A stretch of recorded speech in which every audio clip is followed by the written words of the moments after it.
नमस्कार साथियों, दिव्य मार्ग चैनल में आपका हार्दिक स्वागत है।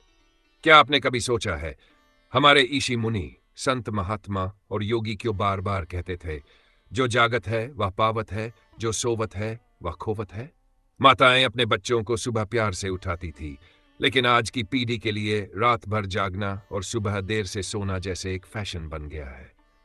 पर क्या आपने कभी इस बात की गहराई को समझने की कोशिश की है कि हमारे पूर्वज हमें ब्रह्म मुहूर्त में जागने की सलाह क्यों देते थे? ये केवल आदतें नहीं थी, बल्कि आध्यात्मिक ऊर्जा से भरे गहरे रहस्य थे।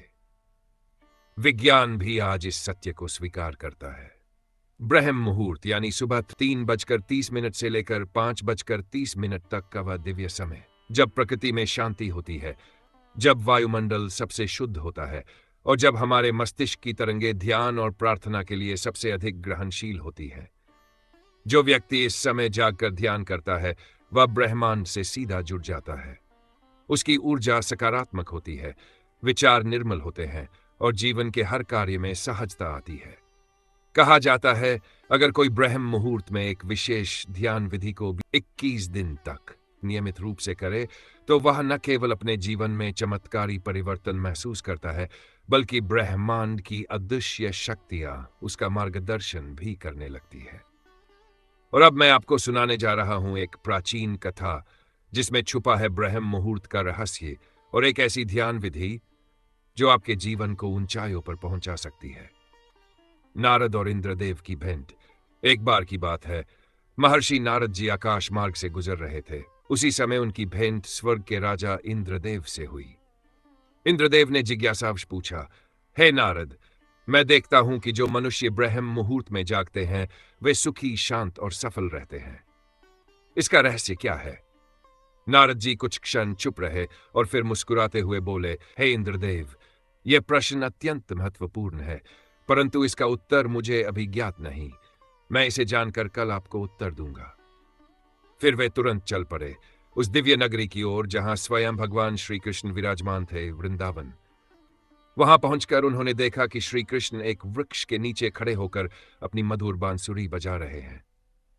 जैसे ही नारद जी वहां पहुंचे, श्री कृष्ण ने बांसुरी को विराम दिया और स्नेह भरी मुस्कान के साथ बोले, आओ नारद, आज तुम्हारा मन कुछ व्याकुल लग रहा है।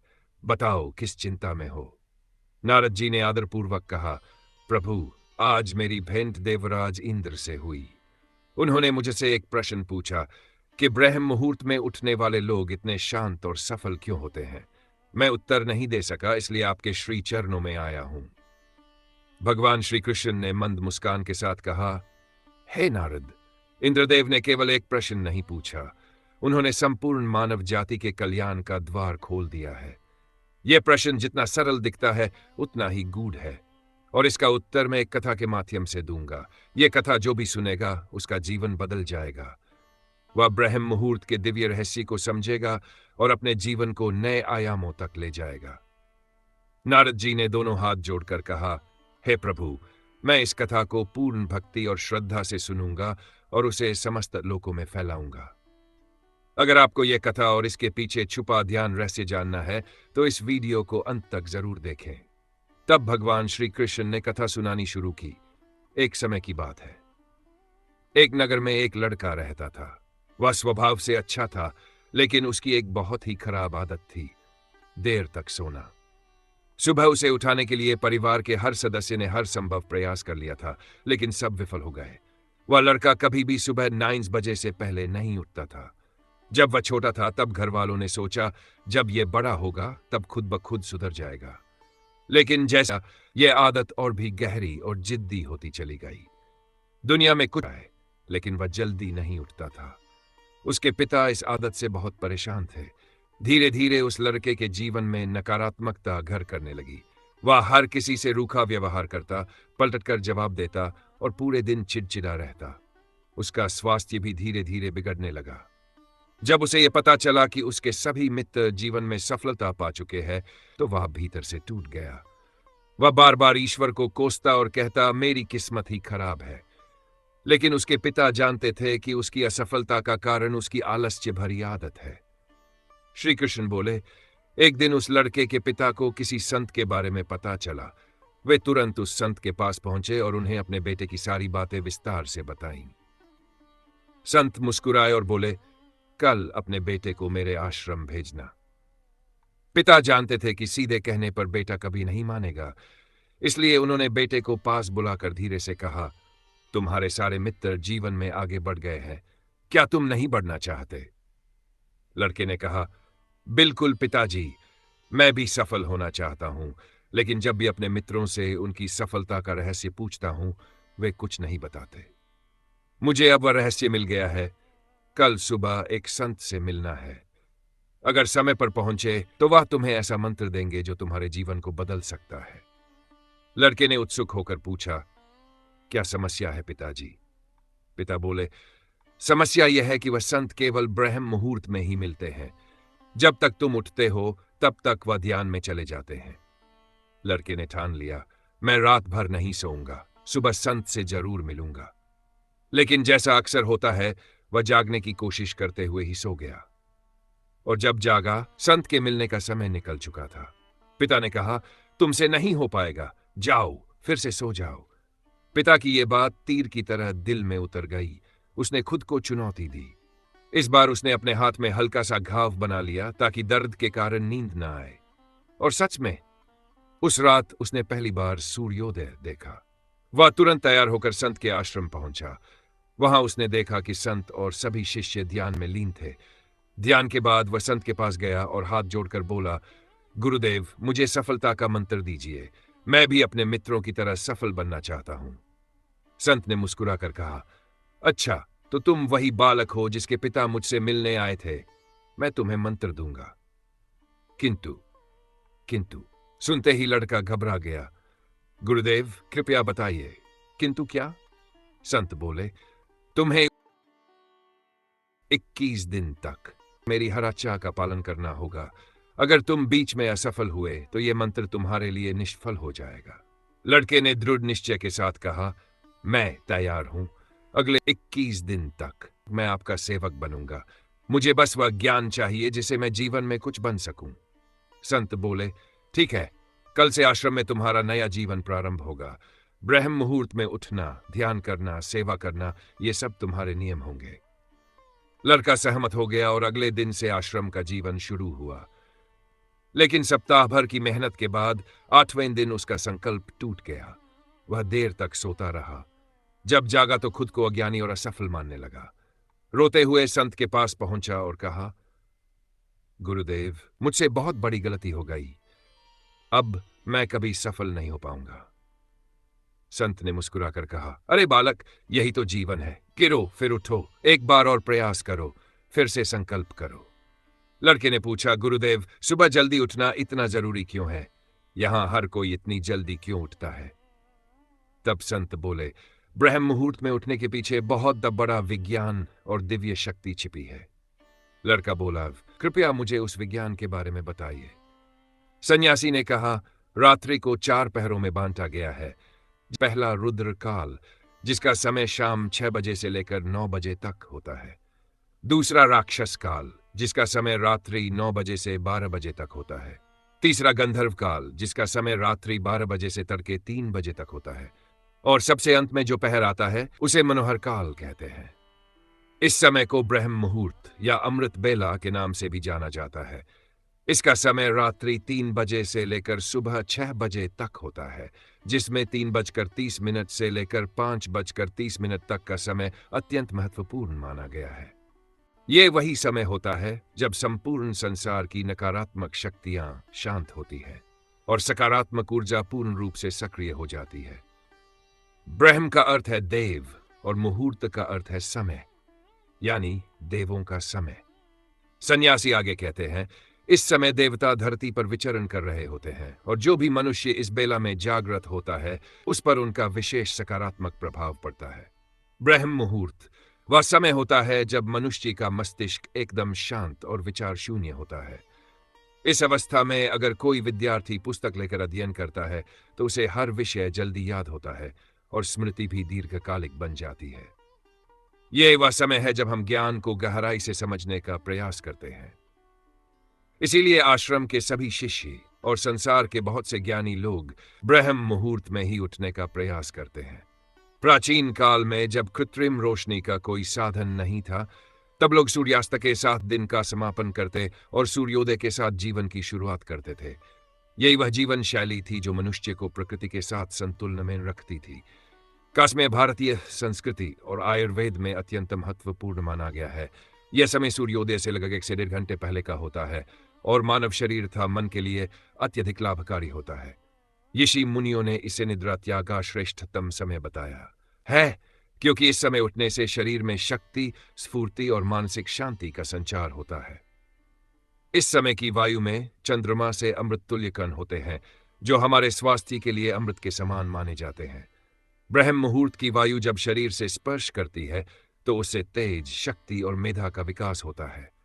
मन प्रसन्न होता है और चित्त शांत रहता है। इस समय तमोगुण और रजोगुण की मात्रा अत्यंत कम होती है और सत्वगुण की प्रधानता रहती है, जिससे मानसिक विचार सात्विक और निर्मल हो जाते हैं। लड़के ने कहा, ठीक है, मैं कल से अपना संकल्प फिर से शुरू करता हूं, लेकिन ब्रह्म मुहूर्त में उठकर मुझे क्या क्या करना चाहिए? सन्यासी बोले, मैं तुम्हें बताता हूं कि ब्रह्म मुहूर्त में क्या करना चाहिए और कैसे करना चाहिए। सबसे पहले बिस्तर से उठते ही धरती पर पांव रखने से पहले धरती माता को प्रणाम करो। फिर अपनी हथेलियों को देखो और ईश्वर का धन्यवाद करो कि उन्होंने तुम्हें एक नया दिन दिया। उसके बाद नित्य कर्म और स्नान करो। यह न सिर्फ शरीर की बल्कि मन की भी शुद्धि करता है। स्नान के बाद ध्यान की प्रक्रिया शुरू होती है। ब्रह्म मुहूर्त की ध्यान विधि कुल 21 दिन तक की होती है। इस विधि का प्रयोग तब किया जाता है जब कोई अपनी मनोकामना की पूर्ति चाहता है। यह समय ऐसा होता है जब वे अपने आज्ञा चक्र को सक्रिय करने की दिशा में कार्य करता है। आज्ञा चक्र दोनों भौहों के बीच स्थित होता है। यह संकल्प और इरादे का स्थान होता है। यदि इस पर ध्यान केंद्रित करके अपनी इच्छा को बार बार दोहराया जाए तो केवल 21 दिनों में उसका असर दिखाई देने लगता है। अगर तुम्हारे मन में कोई अधूरी इच्छा है तो पहले उसे स्पष्ट कर लो। क्या चाहिए यह तय करो, फिर ध्यान प्रक्रिया शुरू करो। स्नान के बाद कोई शांत स्थान चुनो जहां शुद्ध वायु का प्रवाह हो। ध्यान में प्राण वायु की उपस्थिति आवश्यक है। ज्ञान मुद्रा में बैठो, रीढ़ और गर्दन सीधी रखो, आंखें बंद कर लो और सुखासन में बैठकर दोनों हाथ घुटनों पर रखो। फिर अपनी मुट्ठी बंद करो और 2 से 3 मिनट तक बिल्कुल शांत हो जाओ। जब शरीर स्थिर हो जाए और श्वास सहज हो जाए, तब सारा ध्यान आज्ञा चक्र पर केंद्रित करो। लंबी गहरी सांस लो और उसे थोड़ी देर रोक कर रखो। इस बीच अपनी इच्छा को मन ही मन दोहराओ। अपने इष्ट देव, देवी देवताओं या गुरु का ध्यान करो। जब सांस रोकना कठिन लगे तब धीरे धीरे बाहर छोड़ो। नाक से सांस लो और मुंह से छोड़ो। इस क्रिया को दिन में 3 से 4 बार दोहराओ। ऐसा नियमित रूप से करने पर तुम्हारी इच्छा तब तक पहुंच जाएगी और पूरी होने लगेगी। आज्ञा चक्र सक्रिय हो जाता है और तुम्हारी आज्ञा को पूरा करता है। सांस रोकने की प्रक्रिया से शरीर अलर्ट होता है और बेवजह के विचार नहीं आते। यही एकाग्रता है जिसमें इच्छाएं भीतर उतरती है। ब्रह्म मुहूर्त में ईश्वर की विशेष कृपा होती है। जब व्यक्ति उस समय ध्यान में बैठकर अपनी इच्छा को दोहराता है तो वह शीघ्र पूरी होती है। इसी तरह सन्यासी ने उस लड़के को ब्रह्म मुहूर्त का रहस्य बताया। उस लड़के ने अगले 21 दिन तक उस विधि को पूरे मन से अपनाया। अब वह एक अनुशासित, शांत और संतुलित व्यक्ति बन चुका था। संकल्प पूरा होते ही वह प्रसन्न होकर सन्यासी के पास पहुंचा और बोला, हे गुरुदेव, मैंने 21 दिन का संकल्प पूरा कर लिया है। कृपया अब मुझे सफलता का मंत्र बताइए। सन्यासी मुस्कुराए और बोले, जो अभ्यास तुम 21 दिनों से कर रहे हो वही तुम्हारी सफलता का मंत्र है। जो व्यक्ति ब्रह्म मुहूर्त में उठकर ध्यान करता है वह जीवन में कभी असफल नहीं होता। अब तुम्हें ब्रह्म मुहूर्त का ज्ञान प्राप्त हो चुका है। इसे जीवन भर अपनाओ। तुम्हें सफलता और जीवन का लक्ष्य दोनों प्राप्त होंगे। उस लड़के ने सन्यासी को धन्यवाद दिया और ब्रह्म मुहूर्त के नियमों को जीवन भर निभाने का संकल्प लिया। ब्रह्म मुहूर्त के लाभ। अब आप समझ ही गए होंगे कि ब्रह्म मुहूर्त क्या है और इसका क्या महत्व है। नारद जी बोले, हे प्रभु, अब मुझे ब्रह्म मुहूर्त का संपूर्ण ज्ञान प्राप्त हो गया। इतना कहकर उन्होंने भगवान श्री कृष्ण को धन्यवाद दिया और इंद्रदेव के पास जाकर उन्हें भी ब्रह्म मुहूर्त का ज्ञान दिया। मित्रों, यदि आप भी हमारी प्राचीन परंपरा को अपनाएंगे तो निश्चित रूप से आपके जीवन में भी चमत्कारिक बदलाव आएगा। ब्रह्म मुहूर्त में उठने के कई लाभ हैं। यह समय हमारे शास्त्रों में अत्यंत शुभ बताया गया है। इस समय ध्यान करना अत्यंत फलदायक होता है। नकारात्मक सोच से दूर रहना चाहिए। ऐसी मान्यता है कि भगवान इसी समय धरती पर आते हैं और अपने भक्तों की इच्छाएं पूर्ण करते हैं। इसलिए बुजुर्ग हमेशा सुबह जल्दी उठने की सलाह देते हैं। सूरज की पहली किरण से पहले बिस्तर छोड़ देना चाहिए। इससे मन और शरीर दोनों स्वस्थ रहते हैं और बुद्धि तेज होती है। ब्रह्म मुहूर्त में पूजा पाठ और ध्यान अत्यंत लाभकारी होते हैं। जो लोग इस समय में ईश्वर का स्मरण करते हैं उन्हें धन, ज्ञान और शांति तीनों की प्राप्ति होती है। ज्योतिष शास्त्र कहता है कि ब्रह्म मुहूर्त में पढ़ाई करने से ज्ञान की देवी का आशीर्वाद मिलता है। ब्रह्म मुहूर्त में उठने वाले घरों में कभी दरिद्रता नहीं आती और माता लक्ष्मी की कृपा बनी रहती है। ब्रह्म स्नान और देव स्नान जैसी परंपराएं भी इसी समय से जुड़ी है। इस समय किया गया स्नान शरीर और आत्मा दोनों को शुद्ध करता है। ऋग्वेद में कहा गया है, प्रातरत्नम प्रातर्वदधानिया, अर्थात जो व्यक्ति सूर्योदय से पूर्व उठता है उसे उत्तम स्वास्थ्य और समृद्धि की प्राप्ति होती है। आयुर्वेद कहता है कि इस समय की वायु चंद्रमा से युक्त अमृत कणों से जो शरीर को रोग मुक्त, मन को शांत और जीवन को साथी है। इसलिए मित्रों, इस दिव्य समय को अपनाएं और अपने जीवन को शांत, सुंदर और सफल बनाएं। आपके प्रश्नों का स्वागत है। यदि आपके मन में कोई भी प्रश्न है तो आप कमेंट में पूछ सकते हैं। मैं हर कमेंट का उत्तर अगली वीडियो में जरूर दूंगा। अब मैं आपको 5 मिनट के लिए ब्रह्म मुहूर्त में ध्यान के लिए ओम मंत्र दे रहा हूं। आप उसका अभ्यास करें और स्वयं अंतर महसूस करें।